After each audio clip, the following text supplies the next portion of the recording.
ఇండియాలోనే #1 varicose veins hospital Avis vascular centre. నమస్తే రమగారు. నమస్తే జయ. రమగారు, ఈ నెల 7వ తారీఖున మనకి చంద్రగ్రహణం వచ్చింది. అసలు గ్రహణం, సూర్యగ్రహణం కానీ చంద్రగ్రహణం కానీ మీరు ఫాలో అవుతారా? ఏం చేస్తారు? గ్రహణాన్ని బట్ట అంటే మనకి దాని తీవ్రత ఉన్న దాన్ని బట్టి చేస్తారా? ఏం చేస్తారు? ఈ పాక్షిక చంద్రగ్రహణం, పాక్షిక సూర్యగ్రహణం అని చెప్తారు కదా జయ. మనకి ఇక్కడ కనపడదు. మేమేం పెద్దగా దాని మీద పాటింపుగా అలా ఏం చేయటల్లా. చిన్నప్పుడు అంటే గ్రహణం అంటే చూడాలని గ్రహణం చూడాలి అని చెప్పి చూసేవాళ్ళం. మా పుట్టింట్లో పెద్దగా గ్రహణాల పట్టింపులు అవి పట్టు స్నానం, విడుపు స్నానం అని చేయించేవాళ్ళు. గ్రహణం పట్టగానే స్నానం చేసేవాళ్ళం. స్నానాలు చేయటం అందరం. గ్రహణం విడిచిన తర్వాత విడుపు స్నానం చేసేవాళ్ళు. అంతే నాకు తెలిసింది మా చిన్నతనంలో, అంతకంటే తెలీదు. పెద్దగా మాకు చిన్న ఊరుగా శివాలయాలు అవి ఉన్నవి కాదు. చిన్నప్పుడు 2-3 సార్లు నేను విన్నది ఏంటంటే, సూర్యగ్రహణం అదే చంద్రగ్రహణం మర్నాడు శివాలయంలో విరివిగా అభిషేకాలు చేసుకునేవాళ్ళు. మా కాన్వెంట్కి పక్కనే శివాలయం ఉంది గూడూరులో. ఇవాళ గ్రహణం అయితే మర్నాడు చాలా మంది కనపడేవాళ్ళు అభిషేకాలు చేసుకోవటానికి. ఇవాళ చంద్రగ్రహణం, మర్నాడు అభిషేకం. ఆ రోజుల్లో ఏం పెద్ద పట్టించుకోవాలి, చిన్నపిల్లని కదా, 5th క్లాస్ దాకా. కానీ నేను ఆలోచించుకుంటుంటే మేము అలా గమనించే వాళ్ళమని ఎక్కువ జ్ఞాపకం ఉన్నది నాకు. వివాహం అయిన తర్వాత మా అత్తవారింట్లో మంచి గ్రహణం పట్టింపులు ఉన్నాయి. అప్పుడు చిన్నప్పుడు ఏం చేసేవాళ్ళు అంటే, దర్భలు వేసేవాళ్ళు సామాన్ల నిండా. ఆవకాయ, మాగాయ, పచ్చళ్ళు, పాలు, పెరుగు, కుండలు. మాకు వెన్న, నెయ్యి పుష్కలంగా ఉండేవి. దర్భ వేసి గ్రహణం అయిన తర్వాత దర్భలు తీసేయటం తెలుసు నాకు. ఇల్లు శుద్ధి చేసేవాళ్ళు, వాకిళ్ళు అవి కడిగేసేవాళ్ళు. మొత్తం వాకిలి ముందు పెద్ద పెద్ద పెరళ్ళు, పల్లెటూరు కదా, ముందు వాకిలంతా కడిగేవాళ్ళు, వెనకాల వరండా అంతా కడిగేసేవాళ్ళు. నీళ్లు పోసి కడగటం, ఇల్లు కూడా కడుక్కునేవాళ్ళం. అవే చిన్నప్పుడు చేసినవి. హైదరాబాద్ వచ్చి వివాహం అయిన తర్వాత నాకు తెలిసింది వీళ్ళు ఇంకా గట్టిగా పాటిస్తారు. గ్రహణం సమయంలో డాక్టర్ గారు జపం చేసుకుంటారు జయ. ప్రతి గ్రహణం సమయంలోనే చేస్తారు. గ్రహణ కాలంలో జపం చేసుకోవాలి. అప్పుడు ద్విగుణీకృతం ఎక్కువ అవుతుందట. 1000 రెట్లో ఇంకా ఎక్కువ రెట్లో అయిపోతుంది ఆ జపం. సూర్యగ్రహణమైనా చంద్రగ్రహణమైనా కూడా పగలైనా రాత్రైనా గ్రహణ సమయంలో ఈ జపం చేసుకోవాలని ఎవరికైతే మంత్రోపదేశం ఉంటుందో వాళ్ళు జపం చేస్తే మంచిదని నేను తెలుసుకున్నాను. అయితే నాకు అష్టాక్షరి ఉపదేశం ఉంది. కాసేపు జప చేసుకుంటాను నేను. ఓకే. అప్పటి నుంచి నేను తెలుసుకున్నాను అనమాట. అంతకుముందు మామూలుగా మనకేంటి, ఈ గ్రహణం రాగానే దర్భలు తీసుకెళ్ళి మేడ మీద వేసేయటము, తర్వాత ఈ పచ్చళ్ళ సీసాలలో వాటిలలో వేసుకోవటము, తర్వాత ఇల్లు ఒకసారి తడిబట్టి పెట్టి తుడిచేసుకోవటం. ఇవి ఇల్లు కడుక్కునే ఇల్లు కావు. అపార్ట్మెంట్లలో ఇల్లు కడగటాలు అవి కష్టమే. తుడుచుకోవటమే. పట్టు స్నానం, విడుపు స్నానం అప్పుడు ఉంది, ఇప్పుడు కూడా ఉంది. గ్రహణం పట్టగానే చిన్నపిల్లలైతే ఈ పట్టు స్నానం చేయలేకపోయినా, కడుపుతో ఉన్నవాళ్ళు, వృద్ధులు, ఆడవాళ్ళు రాత్రిపూట స్నానాలు అవి కొంచెం కష్టం అవుతాయి. తల అరదు, ఒళ్ళ బాధలు పడతారు కదా. అందుకని విడుపు స్నానం ఒకటే అయినా చేసుకునేవాళ్ళం. మేము ఇప్పటికీ కూడా అదే విధానం పాటిస్తాము. గ్రహణం పట్టగానే ఇది ఇప్పుడు పాక్షికాలు ఎక్కడో కనపడతాయి, మనకి కనపడని వాటి ప్రభావం మన గ్రహాల మీద ఉంటుందని పెద్దవాళ్ళు చాలామంది ఇప్పుడు చెప్తారు. ఇది వరకు వినలేదమ్మా. ఇప్పుడు బాగా మనకి సోషల్ మీడియా పెరిగాక చెప్తున్నారు జ్యోతిష పండితులు. వాళ్ళు చెప్పింది వినాలి కదా, మరి మనకు తెలియదు కాబట్టి. పాక్షికం వాటి ప్రభావం మన మీద ఉండదు, ప్రత్యక్షంగా ఉండదు. కానీ మనకి ఇక్కడ గ్రహణం కనపడేది కనుక ఉంటే ఎవరైనా సరే దీనికి కుల విచక్షణ అలాంటిది ఏం లేదు. వాళ్ళే చేయాలి, వీళ్ళు చేయకూడదు, వీళ్ళకి అక్కర్లేదు, ఏముండదమ్మా. అలా ఉండదు. మనం ఎవరమైనా అవే సూర్యచంద్రుల కింద ఉంటాం మనం, అంతేగా. అవే గ్రహాల ఆధిపత్యంలోనే మన కథలు నడుస్తాయి. ఎందుకంటే గ్రహాల ఆధిపత్యాల వల్లే మనకి సముద్రానికి ఆటుపోట్లు వస్తాయి. పౌర్ణములు, అమావాస్యలు అంటే మనకే వస్తాయా? పాటించే వాళ్ళకైనా, మిగిలిన వాళ్ళకి పౌర్ణమి అమావాస్య కాదా? అవును కదా, అందరికీ సమానమేగా. గ్రహణము అనగానే మనకు ఒక విధానం ఉంది మన దేశంలో. పట్టేటప్పుడు స్నానం, విడుపు స్నానం. పోనీ పట్టు స్నానం చేయకపోతే గ్రహణం విడిచిన తర్వాత అది అర్ధరాత్రి గనక అయితే తెల్లవారాక తల స్నానం చెయ్యండి. ప్రథమ కర్తవ్యం అదే. ఇందులో ఇప్పుడు నేనైతే చెప్పలేను, కానీ పెద్దవాళ్ళందరూ చెప్తారు కదా, ఈ 4 రాసుల మీదకి వచ్చింది, ఈ 5 రాసుల మీద, ఈ 2 రాసుల మీద. ఎవరెవరి రాసుల మీద ఉన్నా ఉండకపోయినా శివాలయ దర్శనం చాలా మంచిది.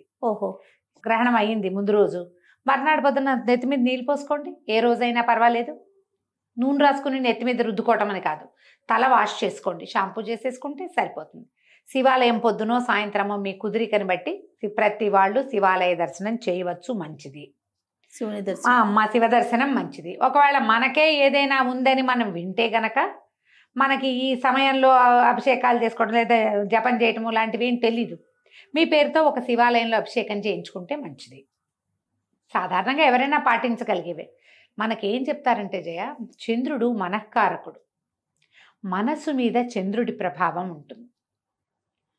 సాధారణ విషయం. ఇందులో లాజిక్ కనుక మనం వెళ్ళామంటే ఈ మన చంద్రుడు గ్రహణం పొందినప్పుడు మనకి మానసిక సంతులన పోయేందుకు అవకాశం ఉంది. ఏమైనా ప్రెషర్స్ రావచ్చు. మన జాతకంలో చంద్రుడు ఉచ్చ స్థానంలో ఉండటమో లేదా ఏదో స్థానంలో ఉంటాడు, ఎక్కడో చోట ఉంటాడు కదా, దాన్ని బట్టి దాని ప్రభావం మన మీద కొంత ఉండడానికి అవకాశం ఉంది. ఈ చంద్రుడి సమస్య అనగానే చంద్రుడికి రంగు తెలుపు, తెల్లటి వస్తువులు ఎవరికైనా ఇవ్వటం, బియ్యం ఇవ్వచ్చు, తర్వాత వెండి వస్తువులు, పాలు పెరుగు ఇవ్వచ్చు, వెండి వస్తువు ఏదైనా ఇవ్వచ్చు, తెల్లటి వస్త్రాలు ఇవ్వచ్చు. ఇవి ఎవరికైనా ఇవ్వటం ద్వారా కూడా మనం ఆ సమస్యల నుంచి కొంత బయటపడతాం. ఇది పెద్దవాళ్ళని అడిగి మీరు జాతకం చూపించుకుని చేసుకుంటే మాత్రం మంచిది.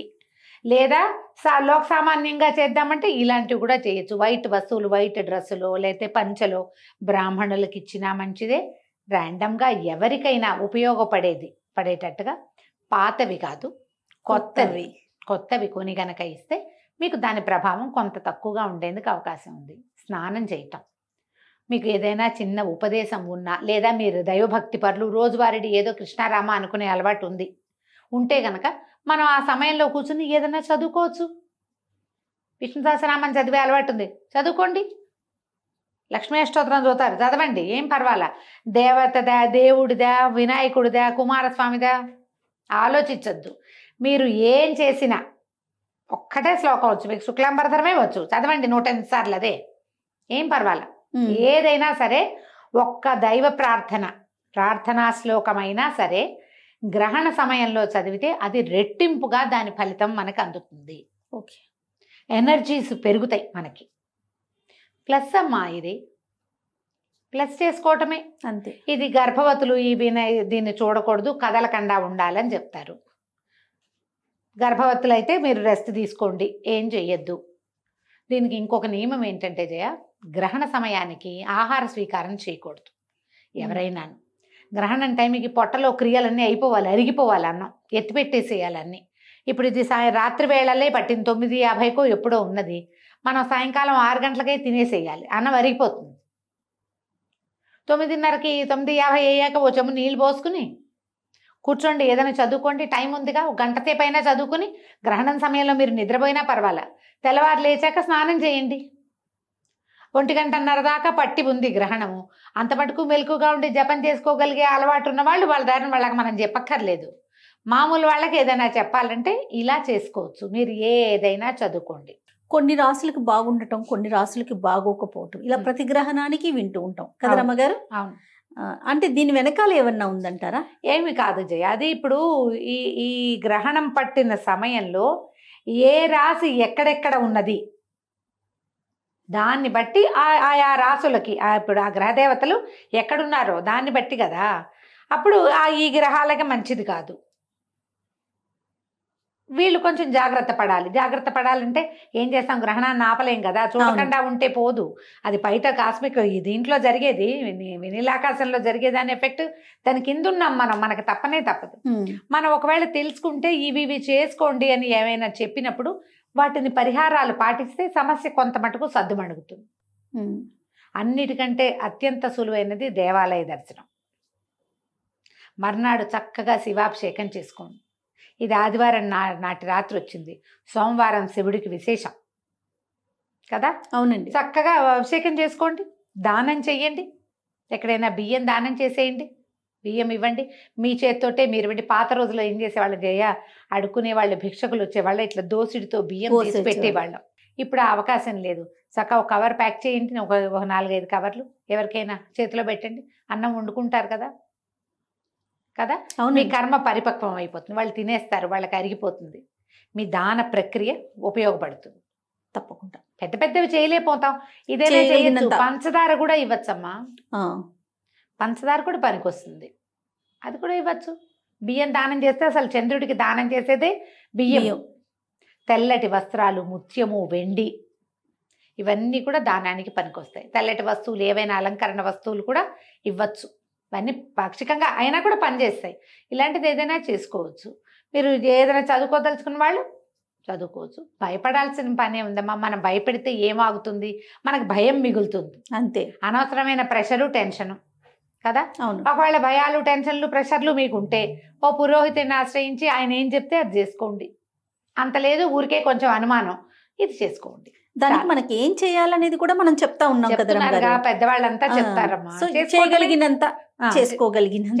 చేసుకోగలిగినంత చేసుకుంటే కొంత మటుకు దాని ఎఫెక్ట్ లో నుంచి తగ్గుతాం. ముందు మనసు ప్రశాంతంగా ఉంటది కదా రమ్మగారు. ఓకే, ఇది ఉంది నాకు, నా రాశికి ఇది జరుగుతోంది, దానికి పంచదారో బియ్యమో ఇవ్వాలి, ఇచ్చేసామనుకోండి ఏదో ఒక తృప్తి, అది ఒక తృప్తి, ఒక తేలికపాటు అనిపిస్తుంది. ఒక దేవాలయానికి వెళ్ళాం, ఓ దర్శనం చేసాం, ఒక అభిషేకం చేసుకున్నాం, ఒక క్షేత్ర దర్శనం చేసాం.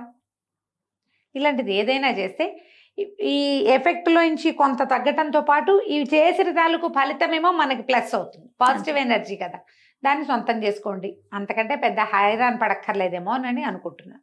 తప్పకుండా రమ్మగారు. నమస్తే. నమస్తే జీ.